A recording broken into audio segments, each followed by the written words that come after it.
दिल्लीच्या मुख्यमंत्रीपदासाठी भाजपमध्ये जोरदार रस्सीखेच सुरू आहे। मुख्यमंत्रीपदासाठी 6 दिग्गज नेत्यांची नावं चर्चेत आहेत। प्रवेश सिंह वर्मा, स्मृती इराणी, मनोज तिवारींच्या नावाची चर्चा आहे। मनजिंदर सिंग सिरसा, विजेंदर गुप्ता, वीरेंद्र सचदेवा यांची याही नावाची चर्चा आहे। दिल्लीच्या मुख्यमंत्रीपदाची माळ ही कुणाच्या गळ्यात पडणार याची उत्सुकता आता वाढली आहे।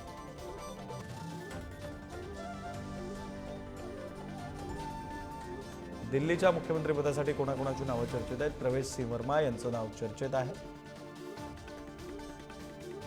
स्मृती इराणी यांचंही नाव चर्चेत आहे। मनोज तिवारी, मनजिंदर सिंग सिरसा, विजेंदर गुप्ता आणि वीरेंद्र सचदेवा ही 6 नावं आहेत नेत्यांची, ज्यांची नावं दिल्लीचे मुख्यमंत्री म्हणून चर्चेत आहेत।